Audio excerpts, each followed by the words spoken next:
What was once ink on parchment now feels uncannily alive in dashboards, algorithms, and quiet digital exchanges.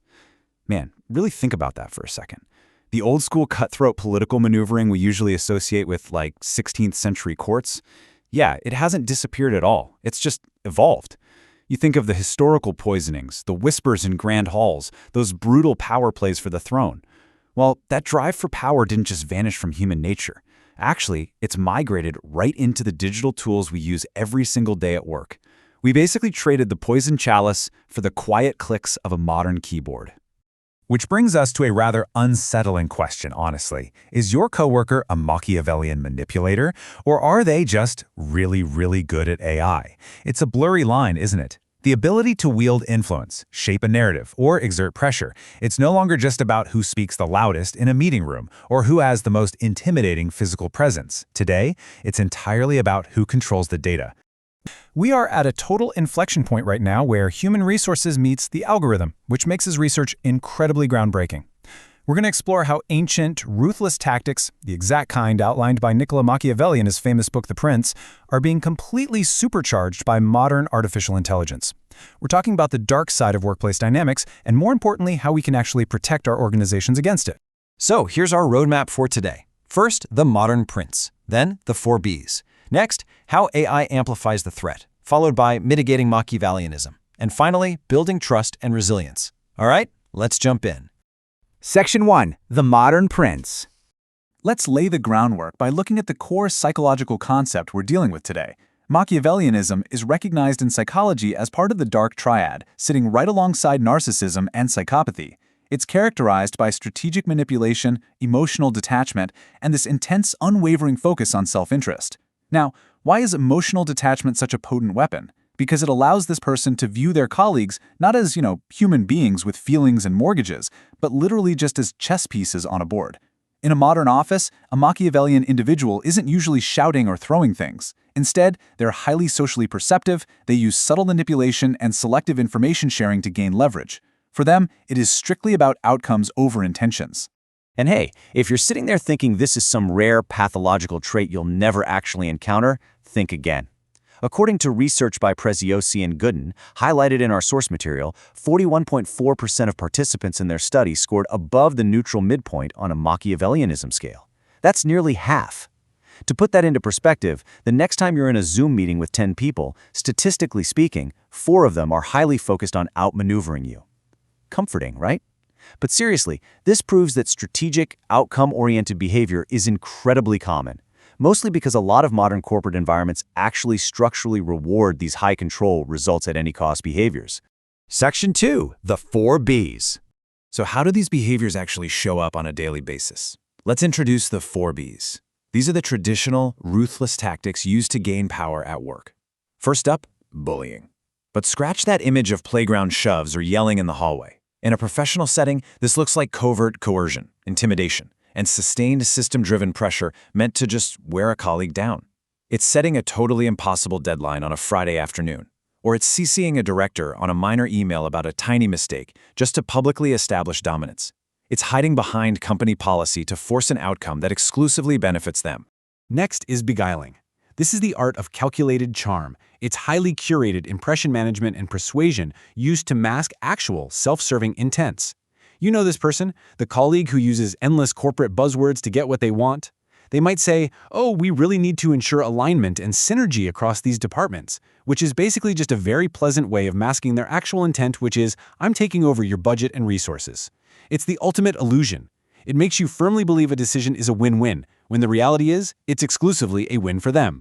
The third B is backstabbing. Classic, covert undermining of colleagues. We're talking about forming strategic alliances, taking credit for others' work, and deliberately distorting information to damage someone else's credibility. We've all seen a version of this, right?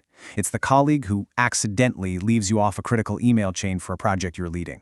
And when you bring it up, they feign complete ignorance. "Oh wow, I totally thought you were CC'd. The system must have glitched." They systematically isolate their targets while maintaining this facade of absolute innocence. And finally, bargaining. But please don't confuse this with fair faith negotiation. This is all about securing an unfair structural advantage by deliberately leveraging asymmetrical information or resources.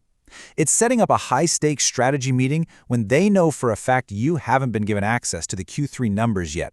That guarantees you walk into the room totally blind while they hold all the cards.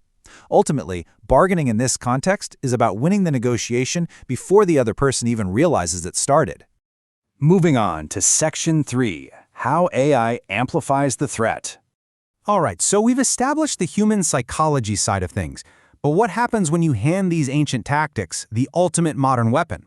Well, AI serves as an unwitting accomplice to these behaviors. Think about traditional manipulation, the overt yelling or physical intimidation.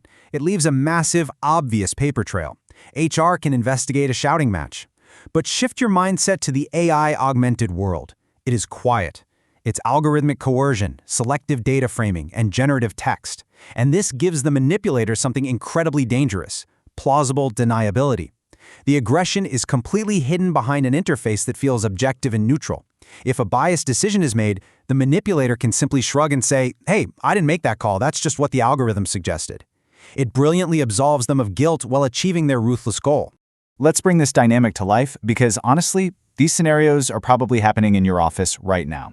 Bullying now happens through automated performance dashboards. A manager can constantly rank and pressure employees on hyper-specific AI-tracked metrics that completely fail to capture their real qualitative value. It's basically grinding them down with data.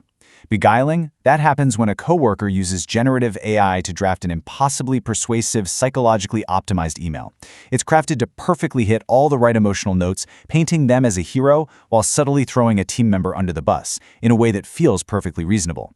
Backstabbing has literally never been easier.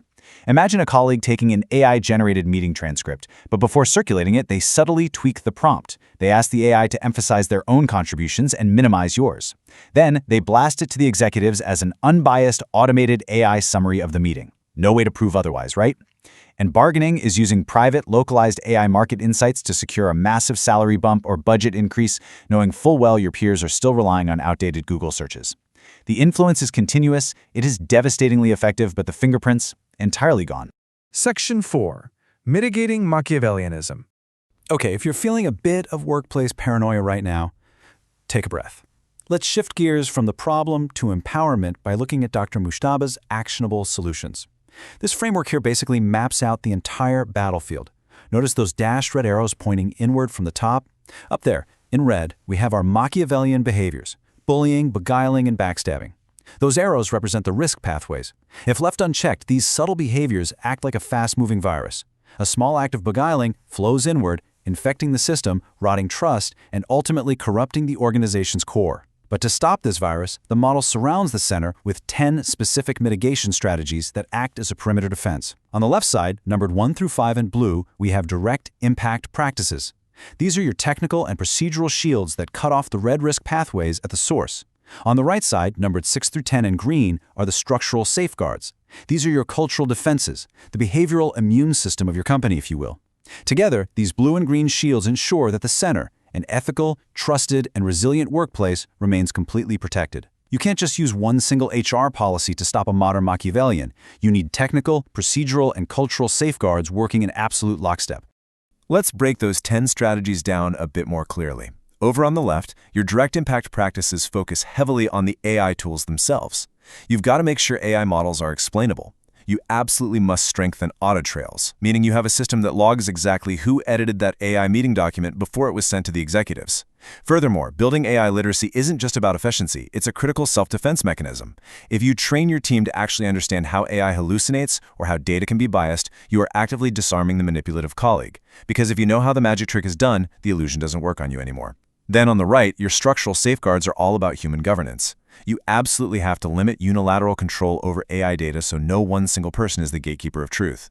But perhaps the most crucial point here is balancing metrics with qualitative assessment. If you rely 100% on an AI dashboard for performance reviews, you are handing a loaded weapon to a bully. You must include human qualitative judgment, like evaluating a person's mentorship abilities or their teamwork, to prevent this kind of metric gaming. Which brings us to Section 5, Building Trust and Resilience. So how do we balance this incredible new efficiency with ultimate fairness? Well, you have to foster a culture that rewards transparency over strategic opacity.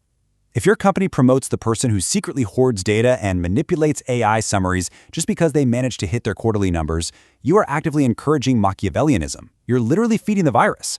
Leaders have to proactively model transparent decision-making. If a manager presents a brilliant AI-generated strategy, their reward shouldn't just be for the final output. They need to proactively share the prompts, their processes, and the data they use to get there with the rest of the team. Show your work. Explain how the AI was used. When you reward the actual process of clarity and collaboration, you systematically strip the power away from covert algorithmic political maneuvering.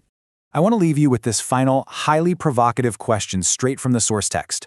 When influence operates through code as much as through command, who decides where strategy ends and manipulation begins? I really want you to take a hard look at your own workplace systems this week. Are your tools making your team more efficient, or are they just providing better cover for the modern prince? The technology is here, for sure, but how it shapes our daily reality, that is entirely up to us.